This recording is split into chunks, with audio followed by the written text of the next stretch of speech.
2025 సంవత్సరాల క్రితం యేసు ఈ భూమి మీద సంచరిస్తున్నప్పుడు ఆయన చూడాలని ఒక ఆయన పరిగెత్తుకొని వచ్చాడని, ఆయన ఎవరో తెలుసుకోవాలని పరిగెత్తుకొని వచ్చాడని, ఆయన పేరు జక్కయ్యని, ఆయన దిగమని చెప్పినప్పుడు త్వరగా దిగాడని, ఆయన ఇంట్లోనికి వెళ్ళాడు దేవుడు, ఆయన జీవితంలో గొప్ప కార్యాలు జరిగించాడని,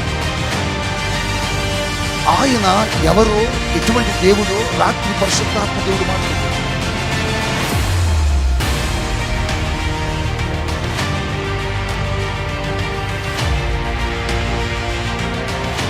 జక్కయ్య కాదు, ఈ రోజున ప్రపంచమంతా కూడా యేసు ఎవరో చూడాలని ఆశపడుతున్నారు. యేసు ఎలా ఉంటాడో తెలుసుకోవాలని ఆశపడుతున్నారు. కానీ యేసును గూర్చిన సత్యము, యేసును గూర్చిన విషయము, యేసును గూర్చిన గొప్ప గొప్ప అద్భుతాలు చాలా మందికి తెలియడం.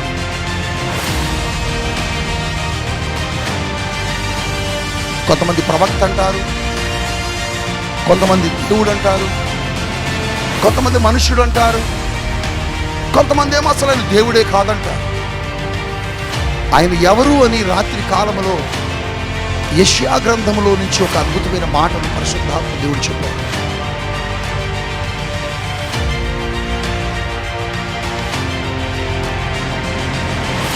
ఆయన గురించి తెలుసుకున్న వారు కులాలు వదిలేసి వచ్చారు, మతాలు వదిలేసి వచ్చారు, సాంప్రదాయాలు వదిలేసి వచ్చారు, సిద్ధాంతాలు వదిలేసి వచ్చారు, ఆచారాలు వదిలేసి వచ్చి యేసే నిజమైన దేవుడు, ఆయనే మాకు కావాలి అని ఆయన కోసం ప్రాణాలు అర్పించిన భక్తులు ఉన్నారు, విశ్వాసులు ఉన్నారు. గట్టిగా చెప్పకూడదా?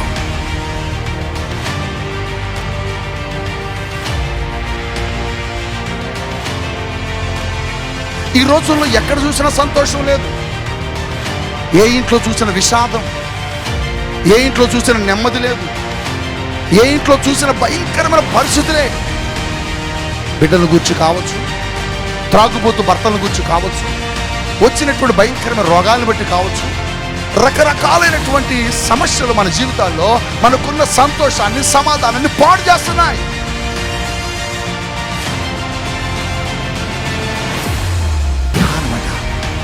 ఎండాకాలమట, అలిసిపోయిన వాడు వలె బావి దగ్గర, చెప్పండి, బావి దగ్గర శిష్యుడు కడుతున్నాడు. ఊరెళ్ళి తీసుకొచ్చామా, రండి ప్రభు వెళ్దామని. మీరు ఇంట్లో కూర్చుంటే ఎండలో. సరే అని వెళ్ళారు.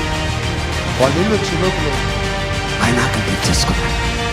ఎవరైనా ఆహారం సమరయ స్త్రీ వచ్చింది, మార్చేశాడు, వాక్యం చెప్పాడు, అద్భుతంగా తాకాడు, స్వస్థత, అద్భుతమైన అభిషేకం, అద్భుతమైన మార్పు వచ్చింది ఆమెలో. వాళ్ళు పప్పులు, జీడిపప్పులు అన్ని తీసుకుని వచ్చి వేసారంటున్నామని పెద్దలు తినేశాడు. అదేంటి, నా ఆహారం వేరుగా ఉంది. నీకోసం కూడా యేసయ్య ఎన్నిసార్లు కూర్చున్నాడో, నీ రక్షణ కోసం యేసయ్య ఎన్ని తపన పడ్డాడో, నా రక్షణ కోసం లాకప్పు కూర్చాడు, నన్ను బ్రతికించడం కోసం లాకప్పు కూర్చోండి సార్.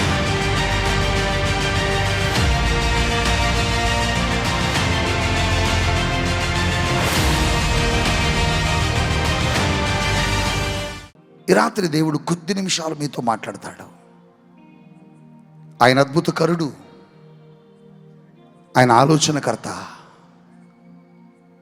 2025 సంవత్సరాల క్రితం యేసు ఈ భూమి మీద సంచరిస్తున్నప్పుడు ఆయన చూడాలని ఒక ఆయన పరిగెత్తుకొని వచ్చాడని, ఆయన ఎవరో తెలుసుకోవాలని పరిగెత్తుకొని వచ్చాడని, ఆయన పేరు జక్కయ్యని, ఆయన దిగమని చెప్పినప్పుడు త్వరగా దిగాడని, ఆయన ఇంట్లోనికి వెళ్ళాడు దేవుడు, ఆయన జీవితంలో గొప్ప కార్యాలు జరిగించాడని, ఆయన ఎవరో ఎటువంటి దేవుడో రాత్రి పరిశుద్ధాత్మ దేవుడు మాట్లాడాడు. జక్కయ్య కాదు, ఈ రోజున ప్రపంచమంతా కూడా యేసు ఎవరో చూడాలని ఆశపడుతున్నారు. యేసు ఎలా ఉంటాడో తెలుసుకోవాలని ఆశపడుతున్నారు. కానీ యేసును గూర్చిన సత్యము, యేసును గూర్చిన విషయము, యేసును గూర్చిన గొప్ప గొప్ప అద్భుతాలు చాలా మందికి తెలియడం లేదు. యేసు ఎవరో అని చాలామంది చూస్తున్నారు. కొంతమంది ప్రవక్త అంటారు, కొంతమంది దేవుడు అంటారు, కొంతమంది మనుష్యుడు అంటారు, కొంతమంది ఏమో అసలు ఆయన దేవుడే కాదంటారు. ఆయన ఎవరు అని రాత్రి కాలంలో యెషయా గ్రంథంలో నుంచి ఒక అద్భుతమైన మాటను పరిశుద్ధాత్మ దేవుడు చెప్పాడు. 9వ అధ్యాయము 6వ వచనములో మనం చదువుకున్నాం ఆయన ఎవరు అనే దాని గురించి. ఏలయనగా మనకు శిశువు పుట్టెను, ఆయన భుజముల మీద రాజ్యభారం ఉండేనని, ఆయన ఆలోచనకర్తని అద్భుతకరుడని కొన్ని విషయాలను మనం మాట్లాడుతూ రాత్రి ఆయన ఆలోచనకర్తని దేవుడు చెప్పాడు. ఎలాంటి ఆలోచనకర్త అంటే నిన్ను గురించి నన్ను గురించి ఆలోచించేవాడు. మనల్ని కుటుంబాల గురించి, మన జీవితాల గురించి, మన బ్రతుకుల గురించి ఆలోచించే దేవుడు. నీ బంధువులు ఆలోచించకపోవచ్చు, నీ స్నేహితులు ఆలోచించకపోవచ్చు, నీ కుటుంబీకులు కూడా నిన్ను గూర్చి ఆలోచించరు. కానీ నిన్ను గూర్చి ఆలోచించే దేవుడు ఒకడున్నాడు. ఆయన పేరే నజరేయుడైన యేసు అని రాత్రి చెప్పాడు. గట్టిగా హల్లెలూయా చెబుదాం. ఎలా ఆలోచిస్తాడు, ఎక్కడ ఆలోచిస్తాడు, ఎప్పుడు ఆలోచిస్తాడు? ఎలా ఆలోచించాడంటే, నాయన అనబడే ఒక గ్రామంలో ఒక విధవరాలు తన కుమారుడు చనిపోతే ఆ ఊరిలో ఉన్న వాళ్ళు ఎవరూ తన గురించి ఆలోచించడం లేదు. కానీ ఎక్కడో దూరముగా వేరు గ్రామంలో ఉన్న యేసు ఆలోచించి శిష్యులారా మనము నాయనకు వెళ్ళాలి పదండి అని వెంటనే ఆయన బయలుదేరాడని చెప్పాడు. అంటే ఒక హృదయం ఘోషిస్తే, ఒక హృదయం బాధపడితే, ఒక హృదయం కలవరపడితే, ఒక హృదయం ఆందోళనతో ఉంటే యేసు వెంటనే వస్తాడని, నీ జీవితంలో, నా జీవితంలో, మన జీవితంలో కూడా అలాగే కదులుతాడు అని, ఆయన ఆలస్యం చేసే దేవుడు కాదని, అద్భుతం చేయడం కోసం నువ్వు కన్నీరు గారుస్తుండే నీ దగ్గరకు వచ్చే దేవుడని రాత్రి మనతో మాట్లాడాడు. అవును, నీ గురించి నీ తల్లి ఆలోచించకపోవచ్చు, నీ గురించి నీ తండ్రి ఆలోచించకపోవచ్చు, నీ గురించి నీ బంధువులు ఆలోచించకపోవచ్చు. కానీ ఆయన ఎవరంటే నీ గురించి, నా గురించి ఆలోచించే దేవుడు. హల్లెలూయా, హల్లెలూయా. ఆలోచించే నిన్ను ఇక్కడ తీసుకొచ్చాడు, ఆలోచించే నిన్ను ఇక్కడ తీసుకొచ్చాడు. ఈ రాత్రి దేవుడు నీతో చెబుతున్నాడు, నిన్ను గురించి ఆలోచిస్తున్న దేవుడు నీ కొరకు ఏదైనా చేస్తాడు. గట్టిగా స్తోత్రం చెబుదామా? అవును, ఆయన ఎవరో అనేక మంది వెతుకుతున్నారు, అనేక మంది కనుక్కోవాలని ప్రయత్నిస్తున్నారు. కానీ ఆయన ఎవరో సరిగా తెలుసుకోలేకపోతున్నారు. ఆయన ఎవరో సరిగా తెలుసుకుంటే ఆయన్ని ఎవ్వరూ విడిచిపెట్టలేరు. ఆయన గురించి తెలుసుకున్న వారు కులాలు వదిలేసి వచ్చారు, మతాలు వదిలేసి వచ్చారు, సాంప్రదాయాలు వదిలేసి వచ్చారు, సిద్ధాంతాలు వదిలేసి వచ్చారు, ఆచారాలు వదిలేసి వచ్చి యేసే నిజమైన దేవుడు, ఆయనే మాకు కావాలి అని ఆయన కోసం ప్రాణాలు అర్పించిన భక్తులు ఉన్నారు, విశ్వాసులు ఉన్నారు. గట్టిగా చెప్పకూడదాం. ఆయన ఆలోచించే దేవుడే కాదు, ఆయనట అదే అధ్యాయములో యెషయా రాస్తాడు. ఆయన ఎవరు అనే దాని గురించి చెబుతుంటాడు. ఆయన ఎవరంటేనట సమాధానకర్త అయిన దేవుడట. దేవునికి స్తోత్రం చెప్పండి. గట్టిగా చెప్పట్లేదు? హల్లెలూయా. సమాధానకర్త అయిన దేవుడు, సమాధానకర్త అయిన దేవుడు ఎవరు? యేసు.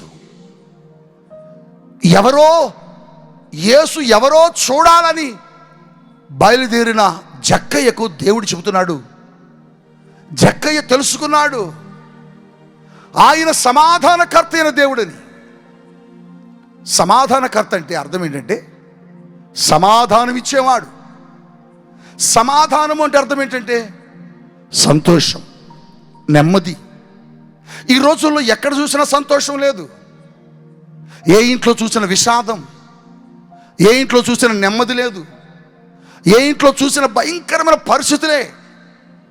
బిడ్డల గురించి కావచ్చు, త్రాగుబోతు భర్తల గురించి కావచ్చు, వచ్చినటువంటి భయంకరమైన రోగాలను బట్టి కావచ్చు, రకరకాలైనటువంటి సమస్యలు మన జీవితాల్లో మనకున్న సంతోషాన్ని, సమాధానాన్ని పాడు చేస్తున్నాయి. అందుకోసమే జక్కయ్య చాలా డబ్బు సంపాదించాడు. ఆయన ట్యాక్స్ కలెక్టర్ అని రాత్రి చెప్పాం. అంటే శిస్తు వసూలు చేసేవాడు, బిల్ కలెక్టర్. రూపాయికి 10 రూపాయలు వసూలు చేశాడు జక్కయ్య. పాపంగా, మోసంగా, అక్రమంగా సంపాదించాడు. సంపాదించింది దేనికంటే సంతోషంగా గడపాలని, సంపాదించింది దేనికంటే ఆనందంగా గడపాలని. సంపాదించాడు కానీ తన జీవితంలో సంతోషమే లేదే, సంపాదించాడు కానీ తన జీవితంలో ఆనందమే లేదే, సంపాదించాడు కానీ తన జీవితంలో నెమ్మది లేదు, పరుండుకుంటే నిద్ర పట్టడం లేదు.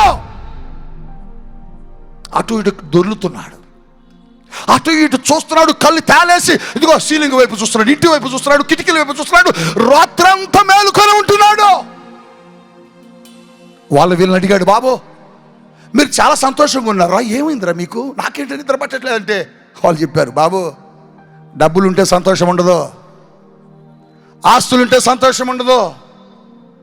మనం అనుకుంటాం చాలామందిని, గొప్ప గొప్ప భవనాలు కట్టిన వారిని చూస్తూ అనుకుంటాం, అబ్బా వీళ్ళ ఇంట్లో పుట్టిన బాగుండేది అనుకుంటాం. క్రీస్తుని ఎరిగిన వాడు అంటాడు, ఆ ఇంట్లో పుట్టకుండా ఉండటం మంచిది అంటాడు.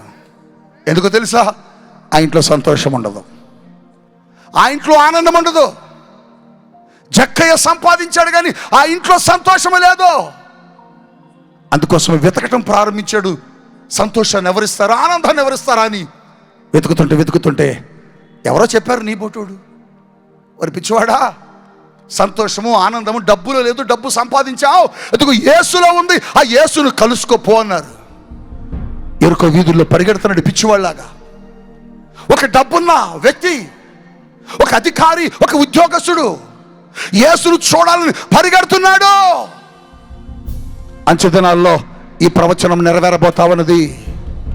యేసును చూడాలని డబ్బు గల వారు పరిగెత్తుకొస్తారు, యేసును కలుసుకోవాలని ఆస్తులు కలిగి వారు పరిగెత్తుకొస్తారు. వారి బంగారము, వారికున్న సంపదను యేసు పాదాల దగ్గర పోస్తారు. అదే జరగబోతుంది ఈ రాకడ దినాల్లో. ఆయన తెలుసుకున్నాడు సమాధానకర్తని. అవును, పౌలు అంటారు దేవుని యొక్క వాక్యంలో ఫిలిప్పీలకు రాసిన 4వ అధ్యాయం 9వ వచనంలో, ఆయన సమాధానకర్తని. అవును, ఫిలిప్పీ సంఘానికే కాదు రోమా సంఘానికి కూడా చెబుతున్నాడు. 15వ అధ్యాయం 9వ వచనంలో ఆయన సమాధానకర్తని.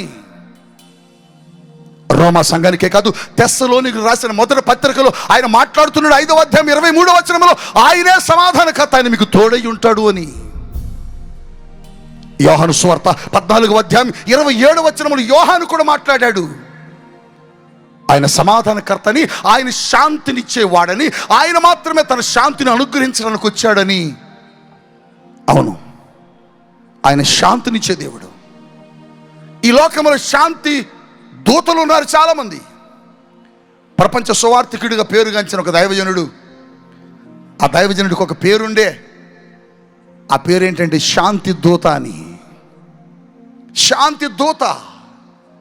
భారతదేశానికి మొట్టమొదటిగా ప్రధానమంత్రి చేసినటువంటి జవహర్లాల్ నెహ్రూకి ఒక పేరుండే, ఆయన కూడా శాంతి దూత అని. వీళ్ళందరూ శాంతి దూతలే. అంటే శాంతిని గురించి ప్రకటించేవారే, శాంతిని గురించి బోధించేవారే. కానీ యేసు శాంతి దూత కాదు, శాంతి దాత. గట్టిగా చెప్పకూడదా? శాంతినిచ్చేవాడు, శాంతిని అనుగ్రహించేవాడు. ఆయన అన్నాడు, నా శాంతినే మీకు అనుగ్రహిస్తాను. ఎవరిదో కాదు, లోకంలోది కాదు, లోక సంబంధమైన శాంతి కాదు, లోక సంబంధమైన శాంతి కాదు నేను ఇచ్చేది, నా శాంతిని నేను ఇస్తాను మీకు. గట్టిగా స్తోత్రం చెబుదాం. అవును, శాంతి యేసయ్య ఇచ్చేది. అయితే ఈ శాంతిని ఎవరు పాడు చేస్తున్నారు? ఎలా పాడైపోతుంది? ఎందుకు పాడైపోతుంది అంటే 3 రకాలుగా మన శాంతి పాడవుతుంది. మన సమాధానం పోతుంది, మన సంతోషం పోతుంది, మన ఆనందం పోతుంది. ఏ రీతిగా పోతుంది? ఏ రీతిగా మన సంతోషాన్ని కోల్పోయామంటే, మొట్టమొదటిగా మన జీవితంలో కలిగే రోగాలను బట్టి, వ్యాధులను బట్టి. ఏ ఇంట్లో చూసినా నెమ్మది లేదండి, ఏ ఇంట్లో చూసినా సంతోషం లేదండి, ఏ ఇంట్లో చూసినా విషాదం అండి, ఏ ఇంట్లో చూసినా నిద్రలేని రాత్రులండి. ఏ ఇంట్లోకి వెళ్ళినా మరణ పడకల మీద పరుండుకున్న భర్త, మరణ పడకల మీద పరుండుకున్న భార్య, మరణ పడకల మీద పరుండు ఉన్న పిల్లలు. ఏ ఇంట్లో కూడా నెమ్మది లేదా. రోగమే కుటుంబాలకు శాంతిని పాడు చేసింది. రోగమే మన కుటుంబాల్లో భయంకరమైనటువంటి అసమాధానం తీసుకొచ్చింది. రోగాలే మన కుటుంబాల్లో భయంకరంగా నిద్ర లేకుండా చేసేది. ఈ తైలాభిషేక ఆరాధనలకు కావచ్చు, సభలకు కావచ్చు, మేము వెళ్ళి అనేక స్థలాల్లో అనేక మంది బిడ్డలు వస్తుంటారు. వారు మాతో చెబుతారు, డాడీ నిద్ర పట్టట్లేదు డాడీ. డాక్టర్లు వెళ్ళాను కానీ కష్టం అమ్మా అని చెప్పారు. నీ బ్రతకడు అని చెప్పారు డాడీ. పడుకున్నాం కానీ సంతోషం లేదు. ఇంట్లో డబ్బులు ఉన్నాయి కానీ నా భర్త బ్రతకడు అంటున్నారు. ఇంటిలో కడుపు నిండా భోజనం తినే శక్తి ఉన్నది కానీ తినే యోగ్యత లేదు. మా జీవితాల్లో మరణం, రోగం. ఒక్కొక్క ఇంట్లో ఒక్కొక్క కుటుంబంలో రోగాలు నిద్ర లేకుండా చేస్తున్నాయి. ఇంతకు ఒక సాక్ష్యం చెప్పారు. ఆవిడెవరో నాకు పేరు గుర్తులేదు కానీ తన భర్త కరోనాల కాలంలో చనిపోయాడట. ఆయన చనిపోయిన దగ్గర నుంచి తనకట ఏం లేదట, నిద్ర లేదట. నిద్ర లేని రాత్రులు గడుపుతుందట. కానీ రాత్రి ఈ ఆరాధనలో దేవజనుడు ప్రార్థించాక నేను ప్రశాంతంగా నిద్రపోయా అంటుందో చెప్పకూడదా? ప్రతి ఇల్లు అంతే, ప్రతి కుటుంబం అంతే. ప్రతి చీకటి అనేక కుటుంబాల్లో నాశనాన్ని తీసుకొస్తున్నది. అనేక రోగాలు అనేక మంది జీవితాల్లో భయంకరమైనటువంటి వ్యాధుల ద్వారా అనేక కుటుంబాలు పతనమైపోతున్నాయి. మీ ఇంట్లో నీ భార్య మరణ పడక మీద ఉంటే నువ్వు పండుకోగలవా బిడ్డ? ఒకసారి ఒక సహోదరి తన భర్తను ఎత్తుకొని వచ్చింది. ఆ భర్త 2 కాళ్ళు 2 చేతులు సంపూర్తిగా పాడైపోయాయి, పెరాలసిస్ వచ్చాయి. హీజ్ ఇంజనీర్, సాఫ్ట్వేర్, హైదరాబాద్ నుండి తీసుకొచ్చారు. యవనస్తురాలు. నీకు వివాహమై ఎన్ని సంవత్సరాలు బిడ్డ అన్నా?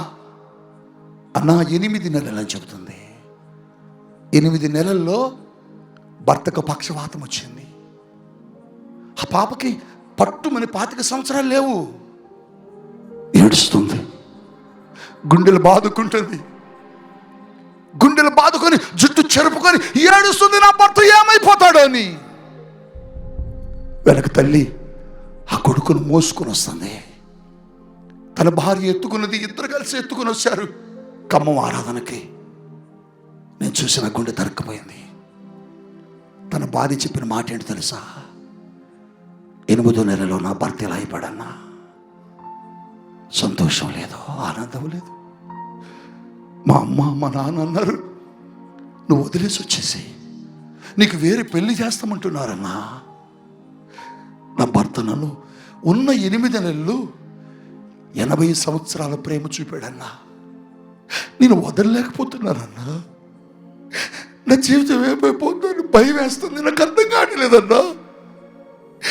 నా భర్తలా కుర్చీలో కూర్చుంటే నడవలేకపోతే నేనే బాత్రూమ్ తీసుకుపోతున్నానన్నా, నేనే స్నానం చేపిస్తున్నాను.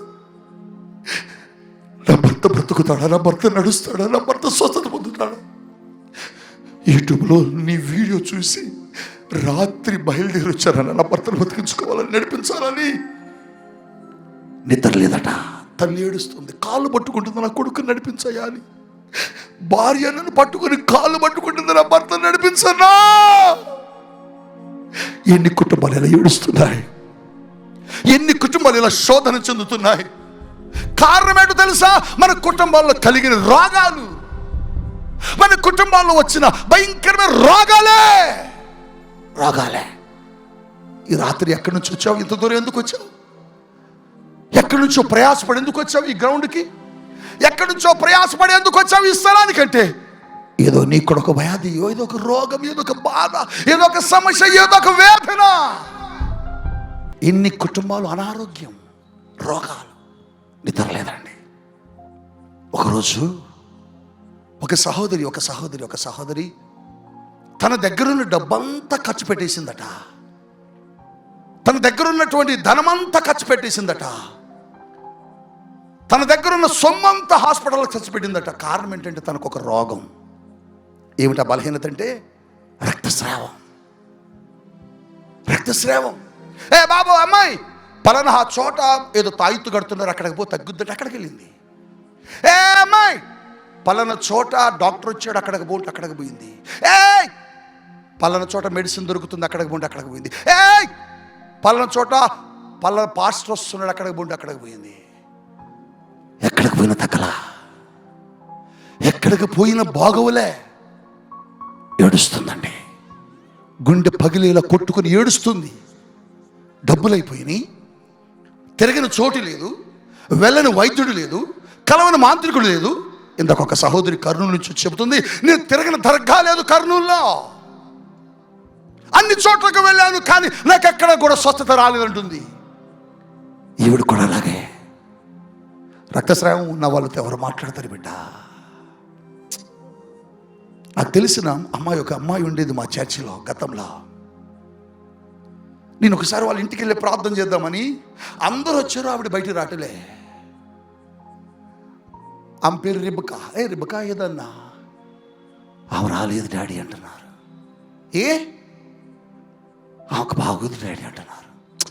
పర్వాలేదు రమ్మనండి అన్నా నేను. లేదు డాడీ, ఆవిడ దగ్గరకు రాలేదు. పిలవండి, పిలిచినా రాదు. మీరు పక్కకి వెళ్ళండి అన్నాను. అమ్మా అన్నా. డోర్ వెనక నిలబడి, డాడీ నా దగ్గరకు రాకండి డాడీ.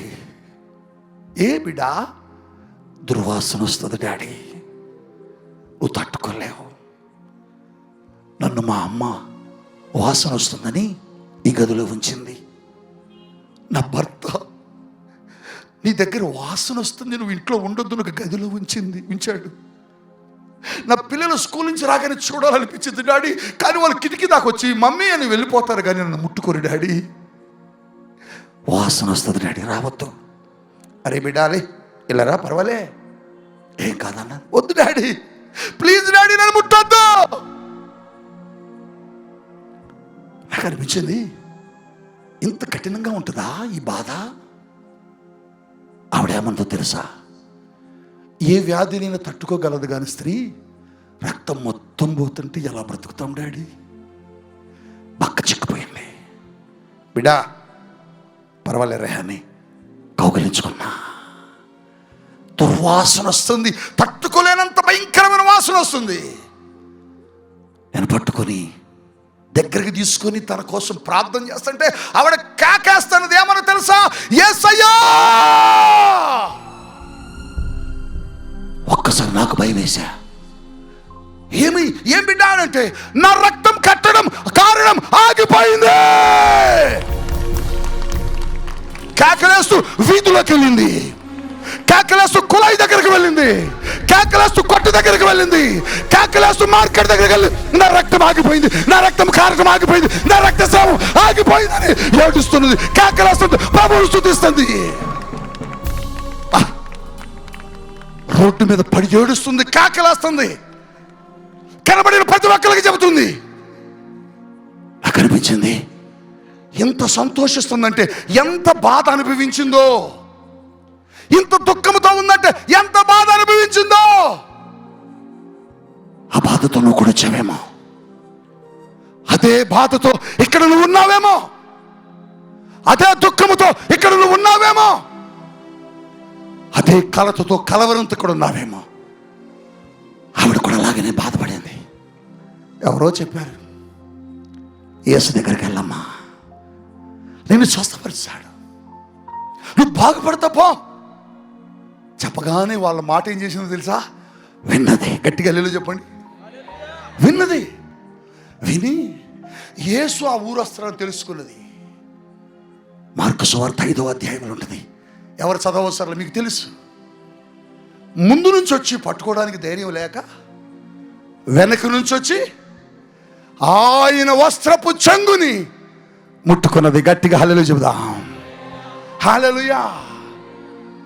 అబ్బా, యేసు వస్త్రపు చెంగుని ఆవిడ ముట్టగానే ఆవిడ రక్తం కారడం, రక్తధారలు ఆగిపోయాయట. గట్టిగా చెప్పబడదా? చూడు, యేసు వెళుతుంది, యేసు ఆగిపోయాడు. పీటర్, నన్ను ఎవరు ముట్టుకున్నారయ్యా? ప్రభువా, నేను చాలాసార్లు దాకే అన్నాడు. నువ్వు కాదు, ఎవరో ముట్టుకున్నారు, నీ మీద చాలా మంది పడ్డారు ప్రభువా. ఎవరో ఏమి ఎలా తెలిసింది నీకు? ఆ స్పర్శ వేరుగా ఉంది. ఆ స్పర్శ వేరుగా ఉంది. ఆ స్పర్శలో నీకేం కనపడింది ప్రభువా? విశ్వాసం. ఆ స్పర్శలో ఏదో ఒక విశ్వాసం. తనకేదో కావాల్సి వచ్చిన పట్టుకుంది. అనగానే కింద చూస్తే ఆవిడంది. అమ్మా అనగానే తను ఎక్కడెక్కడికి వెళ్ళిందో, ఏం జరిగిందో అన్నీ చెప్పేసింది. ఊరికిపోతుంటే యేసయ్య అన్నాడు, బిడ్డా సమాధానము గల దానవై వెళ్ళు. గట్టిగా చప్పట్లు కొట్టండి. ఏమిచ్చాడు ఆయన? ఏమి అనుగ్రహించాడు? ఏమిచ్చి పంపాడు? సమాధానం. సమాధానం. ఇప్పుడు సంతోషంగా వెళ్తుంది, ఇప్పుడు హాయిగా నిద్రపోతుంది. ఎవరివ్వగలరు ఈ సమాధానం? ఎవరివ్వగలరు ఈ సంతోషం? 2025 సంవత్సరాల క్రితం ఒకే ఒక్కడు వచ్చాడు. ఆయన పేరే నజరాయుడైన యేసు. ప్రపంచానికి సవాల్ చెప్తున్న యేసు మాత్రమే సమాధానకరుడు. దేవుళ్ళని చెప్పుకునే వాళ్ళు ఎవరివ్వలే. దేవుళ్ళు మరి ప్రకటించుకున్న వాళ్ళు ఎవరివ్వలే. సంతోషంగా వెళ్ళిందండి, సమాధానంగా వెళ్ళిందండి, ఆనందంగా వెళ్ళిందండి. ఈ రాత్రి నువ్వు కూడా తిరిగి వెళ్ళబోతున్నావు.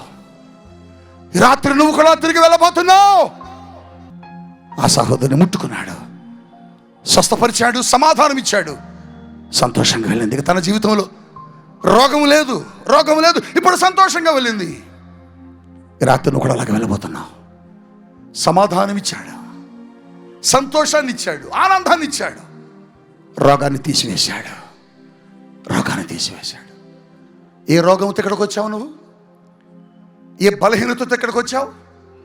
ఏ వ్యాధితో ఇక్కడికి వచ్చావు? హెచ్ఐవినా? హెచ్ఐవినా? ఈ రాత్రి దేవుడు చెబుతున్నాడు, నీ రోగముల నుంచి నీకు స్వస్థత ఇచ్చి సమాధానం. ఆ బాబు నిద్ర లేని రాత్రులు ఎన్ని గడిపాడు. హెచ్ఐవి ఉంటే ఎట్లా పడుకుంటాం? ఎవరు పిలుస్తారు? ఎవరితో మనతో కూర్చుంటారు? ఎవరు ఉండలేరు. కానీ దేవుడు నిన్ను బాగు చేస్తాడు. ఒకటి, రోగమును బట్టి మనకు సమాధానం లేదు. 2, పాపమును బట్టి మనకు సమాధానం లేదు. 2, పాపం. మనిషి జీవితంలో పాపము మన జీవితంలో ఏం చేసిందంటే సమాధానాన్ని తీసివేసింది. అవునండి. బైబిల్లో ఒక అమ్మాయి ఉన్నది, లూకా సువార్తలో కనపడుద్ది. ఆవిడ 7వ అధ్యాయంలో కనపడుద్ది. ఆవిడ గూర్చి బైబిల్ పాపాత్మురాలు అని చెప్పింది. ఆవిడ పేరు మెన్షన్ చేయడానికి ఇష్టపడలే. మొదటగా ఆవిడట పాపం చేసిందట, విస్తారముగా సంపాదించిందట, లక్షల కోట్ల రూపాయలు సంపాదించింది పాపం చేసి. ఒళ్ళమ్ముకుని సంపాదించిందండి, ఒళ్ళమ్ముకుని సంపాదించింది. నేను అనుకున్నాను, ఒళ్ళు అమ్ముకొని అందరూ అన్ని సమయాల్లో అలా చేయరు, కొన్ని పరిస్థితులు అలా నడిపిస్తాయి. జంగారెడ్డిగూడెం అని ఊరుంటుంది ఇక్కడ. నేను జంగారెడ్డిగూడెం నుండి భద్రాచలం వెళ్తున్నాను బండి మీద, మీటింగ్ చెప్పి. ఒక యవ్వనస్తురాలు, పట్టుమని 17 సంవత్సరాలు. ఆ యవ్వనస్తురాలని 6 యవ్వనస్తులు పాడు చేస్తున్నారు రోడ్డు మీద. నేను బండి వేసుకొని నాకెందుకులే, ఇటువంటివి సేవకుడు ఇలాంటి చోట ఉండకూడదని వెళ్ళిపోయాను. అసరావుపేట దాటిపోయాను. చీకట్లోకి వెళ్ళగానే బండి ఆగిపోయింది. ఒక్కడనే ఉన్నా. ఎంత కొడుతున్నా స్టార్ట్ అవుటలే. ప్రభువా ఏంటి బండి స్టార్ట్ అవుటలే, చీకటి అంటున్నా. వెనక్కెళ్ళంటున్నాడు. వెనక్కెళ్ళు, నువ్వు దైవజనుడివేనా? వాక్యం గొంతు చింపుకొని చెప్పావు కదా, దేవుడు ప్రేమామయుడని చెప్పావు కదా, దేవుడు ప్రేమ కలిగిన దేవుడు అని చెప్పావు కదా. నువ్వు చెప్పిన బోధ నిజమా అబద్ధమా? నన్ను దేవుడు అడుగుతున్నాడు. అదేంటి ప్రభువా, నేను బాగానే చెప్పానే, నేను బాగానే మాట్లాడానే. నువ్వు మాట్లాడితే నీకేదా ప్రేమ? నువ్వు ప్రేమ లేకుండా బోధిస్తున్నావు. నువ్వు ప్రేమ లేని బోధలు చేయటం ఆపన్నాడు నాతో. ఏం చేశాను? వెనక్కిళ్ళు, ఆవిడ దగ్గరకు వెళ్ళు. అలాంటి చోట నేను ఉండకూడదు ప్రభువా. నేను వెళ్ళలా సమరయ స్త్రీ దగ్గరికి, నువ్వెందుకు వెళ్ళావు? అంతే. వెనక్కి తిప్పుదామని తిప్పి స్టార్ట్ చేస్తే బండి స్టార్ట్ అయింది గట్టిగా. హల్లెలూయా. హాఫ్ అన్ అవర్లో నేను రీచ్ అయ్యాను. ఆమె మీద పడి 6 పిక్కు తింటున్నారు. లైట్ వేసి బండి మీద కేకేసేసరికి పారిపోయారు. ఒంటి మీద బట్టలు లేవు, వట్టి దేహంతో ఉంది. నన్ను చూసి మర్రి చెట్టు చాటుకి వెళ్ళిపోయింది. ప్రక్కనే ఒక పాక హోటల్. అమ్మా రాబిడ్డా నేను వచ్చాను పర్వాలే అంటుంటే, నేను రాలేనన్నా, నాకు బట్టలు లేవు ఒంటి మీద. నేను బండి వేసుకున్నప్పుడు అప్పుడు జర్కిన్ వేసుకుని అలవాటు ఉండే నాకు. అప్పుడు ఆ జర్కిన్ తీసి ఆ పాపకి ఇచ్చాను. వేసుకున్నది. ఆవిడ బట్టలు దూరంగా పడి ఉంటే తీసుకొచ్చి ఇచ్చాను. వేసుకున్నది. ఏడుస్తుంది. చిన్న వయసు బిడ్డ, ఎందుకు ఇలా చేశావు అన్నా? 100 రూపాయలు ఇస్తానడన్నా. మా అమ్మ చనిపోయింది, మా నాన్న చనిపోయాడన్నా, 2 చెల్లెళ్ళు ఉన్నారన్నా. ఎలా పోషించాలో నాకు అర్థం కాదా, ఏం చేయాలి అర్థం కాకపోతే ఎవరో చెప్పారు నువ్వు ఇలా చేస్తే డబ్బులు ఇస్తారని రోడ్డు మీదకి వచ్చానన్నా. ఆకలేసి వచ్చాను. చూడండి ఎలా కాల్ చేశారు సిగరెట్లతో, చూడండి ఎలా కోసాడు బ్లేడుతో. అవును, కొంతమంది శరీరం డబ్బు కోసం అమ్ముకుంటారు, కొంతమంది పొట్ట కోసం అమ్ముకుంటారు. ఈవిడ ఎందుకు అమ్ముకున్నదో తెలియదు కానీ డబ్బు సంపాదించింది. ఆవిడ దగ్గరకు వచ్చిన వాళ్ళందరికీ సంతోషాన్ని ఇస్తుంది. ఆమె దగ్గరకు వచ్చిన వాళ్ళకి అందరికి ఆనందం ఇస్తుంది. శరీరాన్ని ఇచ్చేస్తుంది. అందరూ సంతోషిస్తున్నారు. కానీ వాళ్ళు వెళ్ళిపోయాక ఆమెకు సంతోషం లేదు. వాళ్ళు వెళ్ళిపోయిన తర్వాత ఒంటరిగా పడుకొని ఏడుస్తుంది. ఒంటరిగా పడుకొని తల బాదుకుంటుంది. అయ్యో నేను ఎందుకు తప్పు చేశానా అని. నిద్ర లేదు, సంతోషం లేదు, ఆనందం లేదు. ఎవరో చెప్పారు, మై ఏం పనమ్మా, ఎందుకు రాలిపోతున్నావు, చాలా డబ్బులు సంపాదించావుగా. డబ్బు ఉందండి కానీ సంతోషం లేదండి. డబ్బు ఉందండి, ఆనందం లేదండి. మరి ఎందుకు చూస్తున్నావు అటు ఇటు అంటే, ఎక్కడ సంతోషం దొరికిద్దామని చూస్తున్నా. చాలామంది డబ్బున్న వాళ్ళు రెస్టారెంట్లకు వెళ్తారు సంతోషం కోసం. చాలామంది డబ్బున్న వాళ్ళు పెద్ద పెద్ద స్థలాలకు వెళ్తారు సంతోషాల కోసం. రిసార్ట్స్కి వెళ్తుంటారు సంతోషించాలని. ఈవిడ కూడా అనేక రీతులుగా ప్రయత్నించింది కానీ సంతోషం దొరకలే. ఎవరినో అడిగింది, చెప్పారు ఇదిగో నీకు సంతోషం కావాలి, ఇక్కడ కాదు అక్కడ కాదు, పలానా ఊర్లో యేసయ్య ఉన్నాడు అక్కడికి వెళ్ళన్నారు. పరుగు పరుగు పరుగు పరుగున తన ఇంటికి వెళ్ళి బీరువా తెరిచింది, డబ్బులు విసుకుంది, షాపుకి వెళ్ళింది, ఒక అత్తరు బుడ్డు కొన్నది. యేసు ఎక్కడో సీమోను పేతురు ఇంట్లో ఉన్నాడని తెలుసుకొని సీమోను పేతురు ఇంటికి వచ్చింది.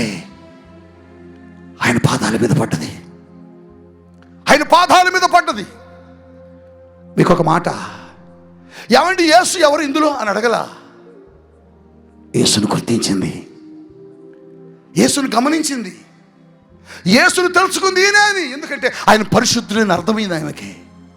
కాళ్ళ మీద పడి ఏడుస్తుంది. పాపాత్పురాల దుష్ట దుర్మార్గుల, పట్టుకుంటావా ఆయన, పట్టుకుంటావా సైతాన్ అంటే సైతాన్. ఆయన ఎవరనుకుంటున్నావు, పరిశుద్ధుడు. ఆగటల ఏడుస్తూనే ఉంది, ఆగటల ఏడుస్తూనే ఉంది. యేసు అంటున్నాడు, పేతురు ఎందుకు అలా కేకలేస్తున్నారు మీరు? నేను ఇంటికి వచ్చాను భోజనానికి, నీళ్ళు ఇచ్చావా కాలు కడుక్కోవడానికి? ఇవ్వలేదయ్యా. తన కన్నీళ్ళతో నా పాదాలు కడుగుతుంది. తను తెచ్చిన అత్తరు పోసి పగలగొట్టి బుడ్డిని ఇదిగో తన కురులతో నా కాళ్ళను తుడుస్తుంది. ఆమె చూసి అంటున్నాడు, అమ్మా నీ పాపములన్నీ క్షమించబడ్డాయి. చెప్పండి కొడతామా, నీ పాపములన్నీ చెప్పండి, నీ పాపములన్నీ. ఇప్పుడు చెప్పండి, పాపములు క్షమించే శక్తి ఎవరికుంది? యేసుకే. నీళ్ళల్లో మునిగితే పోవు, పుణ్యస్నానాలు చేస్తే పోవు. నీ పాపములు పోవాలంటే క్రీస్తు దగ్గరకు నువ్వు రావాల్సిందే. నీ పాపములు క్షమించబడ్డాయి అని తర్వాత అంటాడు ఆయన, సమాధానము గల దానవై తిరిగి వెళ్ళా. సంతోషంగా వెళ్తుందండి. ఇప్పుడు ఆనందంగా వెళ్తుందండి. నిద్ర లేని రాత్రులు గడిపిన తాను హాయిగా పడుకున్నది. నేను అడిగాను ఒకరోజు, తల్లి నువ్వు ఎందుకు ఆ పని వదిలేసి వచ్చి యేసు పాదాల దగ్గర పడుకున్నావు, కూర్చున్నావు అన్న. అప్పుడు అంది, అయ్యా లోకమేదో సంతోషిస్తున్నదని వెళ్ళే, లోకమేదో ఆనందిస్తుందని, కానీ ఆ లోకం నాకు సంతోషాన్ని ఇవ్వలేదు. ఇచ్చింది కొద్ది కాలం, అది ఎంతవరకు ఉందంటే కొద్దిసేపే ఉండేది, తర్వాత నాకు సంతోషం లేదు. ఆ లోకములో, ఆ పాపములో, ఆ లోకములో సంతోషమే ఉన్నట్లయితే నేనెందుకు వదులుతానయ్యా? అక్కర్లేదు. ఎక్కడుందంటే ఇదిగో యేసు దగ్గర దొరికింది. ఈరోజు నీ జీవితం, నా జీవితం, మన కుటుంబాలు సంతోషం లేకపోవటానికి కారణం పాపమే. నీ బిడ్డలు నిద్రపోకపోవటానికి పాపమే, నీ భర్త నిద్ర లేకపోవటానికి పాపమే, నీ కుటుంబాల్లో భయంకరమైన శోధనలు రావడానికి పాపమే, నిద్రలేని రాత్రులు గడపడానికి కారణం పాపమే.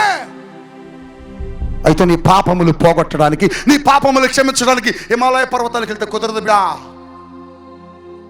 రిసార్ట్స్కి వెళ్తే దొరకదు బిడ్డ, పుణ్యస్థలాలకు వెళ్తే దొరకదు బిడ్డ. నువ్వు రావాల్సిన స్థలం ఒకటి ఉంది, ఆ స్థలం పేరు నజరేయుడైన యేసు.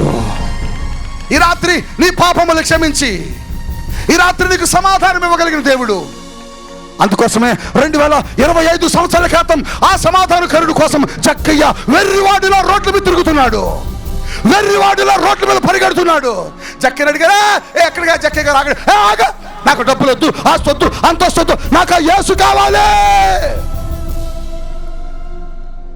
వై మిస్టర్ జక్కయ్య, ఎందుకు నీకు యేసు? బోలే డబ్బు ఉంది కదా బాబు. జక్కయ్య అన్నాడు, డబ్బులో సంతోషం లేదా, డబ్బులో ఆనందం లేదు. మరి ఎక్కడ దొరికింది నీకు? అదిగో నా ఇంటికి వచ్చిన యేసు దగ్గర దొరికింది, నా ఇంటికి వచ్చిన యేసు దగ్గర దొరికింది. జక్కయ్య నీ ఇంట్లోకి నేను వస్తా. ప్రభు వస్తావా?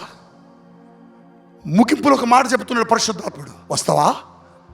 వస్తా జక్కయ్య, అయితే కొద్దిసేపు ఉండు. నా ఇల్లు బాగలే, నా ఇల్లు మంచిగా లేదు, నా ఇంట్లో పాపం ఉన్నది, నా ఇంట్లో శాపం ఉన్నది, నా ఇంట్లో అక్రమంగా సంపాదించున్నది, పడేసి వస్తాను. అందరిని పిలిచాడండి. ఎన్ని సంవత్సరాల నుంచో తీసుకున్న డబ్బంతా ఇచ్చేసాడు. ఎలా ఇచ్చాడు తెలుసా? రెట్టింపుగా ఇస్తున్నాడు. చాలా ఇచ్చాడు.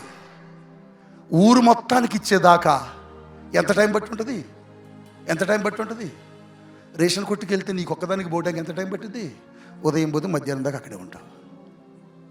మరి ఆయన సొమ్ములు తిరిగి ఇవ్వడానికి ఎంత టైం పట్టి ఉంటుంది? అంత టైం యేసు అక్కడే ఉన్నాడు. అంత సమయం ఆయన కోసం, ఒక ఆత్మ కోసం దేవుడు తప్పించే విధానం చూడు. జక్కయ్య కోసం అంతసేపు వెయిట్ చేశాడు. నేనంటాను, నీ కోసం ఎన్ని గంటలు నిలబడ్డాడో అలా, నీ కోసం ఎంత ప్రయాసపడ్డాడో అలా, నీ కోసం ఎన్ని ఇబ్బందులు పడ్డాడో అలా. యేసయ్య మధ్యాహ్నమట, ఎండకాలమట, అలసిపోయిన వాడు వలె బావి దగ్గర, చెప్పండి, బావి దగ్గర బా శిష్యులతో అంటున్నాడు, ఆకలేస్తుందయా పేతురు, ఊరెళ్ళి ఈయన తీసుకొచ్చామా, తీసుకురాపో, రండి ప్రభు వెళ్దామన్నాడు. మీరు వెళ్ళరండి, నేను ఇక్కడే కూర్చుంటే ఎండలో అన్నాడు. సరే అని వెళ్ళారు. వాళ్ళు వెళ్ళి వచ్చే లోపల ఆయన ఆకలి తీర్చేసుకున్నాడు. ఎవరైనా ఆహారం? సమరయ స్త్రీ వచ్చింది, మార్చేశాడు, వాక్యం చెప్పాడు, అద్భుతంగా తాకాడు, స్వస్థత, అద్భుతమైన అభిషేకం, అద్భుతమైన మార్పు వచ్చింది ఆమెలో. వాళ్ళు పప్పుండ్లు, జీడిపప్పులు అన్నీ తీసుకుని వచ్చారు, వేసారని తిందామని. నాకు వద్దలు తినేసి అంటున్నాడు. అదేంటి? నా ఆహారం వేరుగా ఉంది. నీకోసం కూడా యేసయ్య ఎన్నిసార్లు కూర్చున్నాడో, నీ రక్షణ కోసం యేసయ్య ఎన్ని తపన పడ్డాడో. నా రక్షణ కోసం లాకప్పుకొచ్చాడు, నన్ను బ్రతికించడం కోసం లాకప్పుకొచ్చాడు యేసయ్య. లాకప్పుకి ఎవరు రారండి, లాకప్పుకి ఎవరు రారండి, లాకప్పుకి ఎవరు రారండి. కానీ వచ్చాడు. ఎవరి కోసం వచ్చావన్నా? ఎందుకు వచ్చావు నువ్వన్నా? నీ కోసమే వచ్చానన్నాడు. అయితే నా కోసం ఏదైనా చేస్తావా? చేస్తా. ఏం చేస్తావన్నా? ప్రాణమిస్తా, ప్రాణమిస్తా. అవును, 2025 సంవత్సరాల క్రితం నీకోసం, నా కోసం తన ప్రాణమునిచ్చి సిలువలో, ఆ సిలువలో ఆయన రక్తము కాచి, ఆ సిలువలో తన ప్రాణం పెట్టి ఎవరు ఆ సిలువ దగ్గరకు వస్తారో, ఎవరు ఆ కలవరి దగ్గరకు వస్తారో, ఎవరు ఆ మార్గంలో నిలబడతారో, ఎవరు ఆ మార్గం దగ్గరకు రాగలుగుతారో వారికి ఆశీర్వాదం, వారికి సమాధానం. 2000 సంవత్సరంలో సేవకులు వచ్చినప్పుడు దేవుడు నాకు చెప్పాడు, నీ పరిచర్య పేరు కల్వరి మార్గం కావాలన్నాడు. వై? ఎందుకన్నా? కల్వరిలో నేనున్నా, కల్వరిలో రక్షణ ఉంది, కల్వరిలో స్వస్థత ఉంది, కల్వరిలో విడుదల ఉంది, కల్వరిలో పరలోకం ఉన్నది. ఆ కల్వరి దగ్గరికి నువ్వు ప్రజలు నడిపిస్తావా? నడిపిస్తే అదే నీ పరిచర్య, కల్వరి మార్గం అన్నాడు. ఈ రాత్రి పరిశుద్ధాత్మ దేవుడు చెబుతున్నాడు, నీకోసం నేను ప్రార్థన చేస్తా, నిన్ను తాకుతా. దేవుడు నాకు చెప్పాడు, నువ్వు ముట్టుకున్న వాళ్ళని తాకుతానని, నువ్వు తాకిన వాళ్ళని స్వస్థపరుస్తానన్నాడు. నీ జబ్బు ఏదైనా దేవుడు తాకుతాడు. సమాధానం ఇచ్చే దేవుడు. డబ్బులు పట్టుకుని సమాధానం కోసం ఎక్కడికి వెళ్ళావేమో, సంతోషం కోసం వెతుకుతున్నావేమో. మైకేల్ జాక్సన్ అని ఒక అతను ఉన్నాడు. He's a popular singer, he's a popular dancer. అతను మైక్ పట్టుకుంటే ప్రపంచమే పరవశించిపోద్ది. ఆయన కాలు కదిపి చిందేస్తే ప్రపంచమే షేక్ అవుద్ది. డబ్బు ఉంది, ఆస్తి ఉంది, పేరుంది, ప్రఖ్యాతులు ఉన్నాయి. ఒకరోజు ఆయన చనిపోయేటప్పుడు అన్నాడు, ఇన్ని ఉన్నాయి కానీ బట్ ఐ యామ్ అలోన్. నేను ఒంటరివాణ్ణి, నా దగ్గర ఏమీ లేదు, నాకు సంతోషం లేదు, సమాధానం లేదు, అందుకోసం డాన్సర్స్ వచ్చి నేను నిద్రపోవటం కోసం డ్రగ్స్ వాడాను అన్నాడు. చనిపోయేటప్పుడు చూస్తే డాక్టర్లు తన బాడీని పరిశీలిస్తే బాడీ అంతా డ్రగ్స్తో నింపబడి ఉంది. ఎందుకు ఈ పబ్బులు, ఎందుకు ఈ సంతోషాల కోసమే. పబ్బులు లేని సంతోషం, పబ్బుల్లో లేని సంతోషం, రిసార్ట్స్లో లేని సంతోషం, హోటల్స్లో లేని సంతోషం, డబ్బులో లేని సంతోషం యేసు దగ్గర దొరికింది. వస్తావా? ఆ యేసు నీకు కావాలా? ఆ సమాధానం నీకు కావాలా? ఆ ఆనందం నీకు కావాలా? అయితే లేచి నిలబడు. ఆ సంతోషం నాకు కావాలి. రోగాన్ని బట్టి నేను సంతోషించలేకపోయాను, పాపమును బట్టి నేను సంతోషించలేకపోయాను. నా బ్రతుకంతా కూడా సమాధానం లేకుండా, నిద్ర లేకుండా పోయిందయ్యా. నిద్ర లేదు నాకు. ఉన్న రోగమయ్యా, రోగమయ్యా, రోగమయ్యా నాకు నిద్ర లేకుండా చేసింది. ఈ రోగం నేను బలహీనపరిచింది చెప్పు.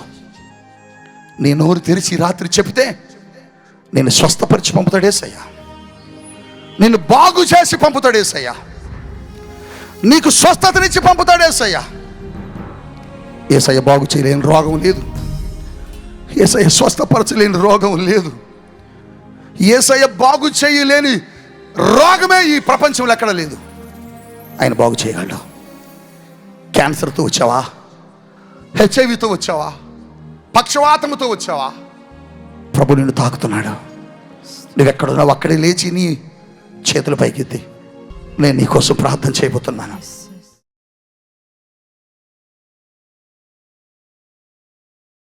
తండ్రి నీకు వందనాలు, స్తోత్రాలు చెల్లిస్తున్నాం ప్రభా. ఎదుగో నాయన, నేను 2వ దినపు మిరాకిల్ ఫెస్టివల్ ఎంతో అద్భుతంగా మీరు నాయన 2వ దినపు ఆరాధన అద్భుతంగా మీరు జరిగించినందుకు నీకు స్తోత్రాలు చెల్లిస్తున్నాం ప్రభా. నాయన పరిశుద్ధాత్మదేవ మీరు కదిలినందుకు వందనాలయ్యా. నీ ప్రజల బాధలు, సమస్యలను సమాధానం లేకుండా నీ ప్రజలు ఉండడాన్ని బట్టి వారి పరిస్థితులను చూసి వారితో మాట్లాడుతూ వచ్చావు. అవునయ్యా, సమాధానకర్తవు నీవే. నీలో మాత్రమే సమాధానం ఉంది. నువ్వు మాత్రమే సమాధానం ఇవ్వగలిగిన వాడివే అయ్యా. రోగాలను బట్టి, పాపాన్ని బట్టి సమాధానం లేకుండా కుటుంబాలు ఎన్నో పాడైపోతున్నాయి, ఎంతోమంది నశించిపోతున్నారు. వారందరికీ సమాధానం ఇవ్వడానికి నేను 2025 సంవత్సరాల క్రితం సమాధానకర్తగా ఈ భూమి మీద అడుగుపెట్టిన గొప్పవాడివి నాయన. ప్రతి ఒక్కరి రోగాల నుంచి విడుదలిచ్చి, పాపాల నుంచి విడుదలిచ్చావు. దేవానికే స్తోత్రాలు. ప్రతి కుటుంబాల్లో సమాధానం ఇచ్చి గొప్ప రక్షకుడుగా మాకున్న వందనాలు. ఈ రాత్రి ఎంతమంది రోగాలను బట్టి, సమస్యలను బట్టి, వారికి ఉన్న పాపస్థితిని బట్టి సమాధానం లేకుండా వచ్చారో వారందరినీ తాకేవయ్యా, వారందరిని ముట్టుకున్నావయ్యా, వారందరిని బాగు చేసావయ్యా. నీకే స్తోత్రాలయ్యా. అయ్యా నాయన, రక్తస్రావ 12 సంవత్సరాల రక్తస్రావ రోగికి సమాధానం ఇచ్చినట్లుగా, పాపాత్మురాలకి సమాధానం ఇచ్చినట్లుగా అయ్యా, ఇదిగో తండ్రి నేను జక్కయ్యకి సంతోష సమాధానం ఇచ్చినట్లుగా ఈ రాత్రి ఇక్కడ చేరిన ప్రతి ఒక్కరికి, అలాగే లైవ్ చూసిన ప్రతి ఒక్కరికి శాంతి సమాధానాలు ఇచ్చినందుకు వందనాలు నాయన. ఇదిగో తండ్రి ప్రభా, వారి దేహాలు ముట్టినందుకు వందనాలు. వారు అందరూ కూడా అయ్యా గొప్ప గొప్ప కార్యాలు పొందుకున్నారు. మరలా వచ్చి వారు రేపు సాక్ష్యం చెప్పడానికి నీ కృప అనుగ్రహించండి. మమ్మల్ని అందరినీ మీ చేతులకు అప్పగించుకుంటూ యేసు నామంలో ప్రార్థన చేస్తున్నాం తండ్రి, ఆమెన్. మన తండ్రి అయిన దేవుని ప్రేమ, రక్షకుడైన క్రీస్తు యేసు యొక్క దివ్యమైన కృప, ఆదరణకర్తైన పరిశుద్ధాత్మ దేవుని సన్నిధి కుడిని మనకు వెళుతున్న మీ అందరికీ తోడి ఉండి నడిపించును గాక. Amen, amen. God bless you. Bhadrachalam సారపాకలో ఒక నూతన మందిర నిర్మాణం జరుగుతుంది. ట్రైబల్ ఏరియాలో, అంటే కోయ లంబాడి ప్రజల మధ్య జరుగుతున్న ఈ పరిచర్య కేవలం ఎస్టీల మధ్య జరుగుతుంది. అటువంటి పరిచర్యలో ఒక నూతన మందిరం కట్టబడుతుంది అక్కడ. అంటే మాకున్న మందిరం సరిపోక పెద్ద మందిరాన్ని కడుతున్నాం కొత్త స్థలంలో, గ్లోరియస్ ల్యాండ్లో. ఒకవేళ మిమ్మల్ని దేవుడు ప్రేరేపిస్తే ఆ మందిర నిర్మాణానికి మీరు ఏదైనా వస్తే మీరు ప్రత్యేకంగా మీ యొక్క కానుకను సమర్పించండి. అది కూడా దేవుడు ప్రేరేపిస్తే మీరు సహకరించండి.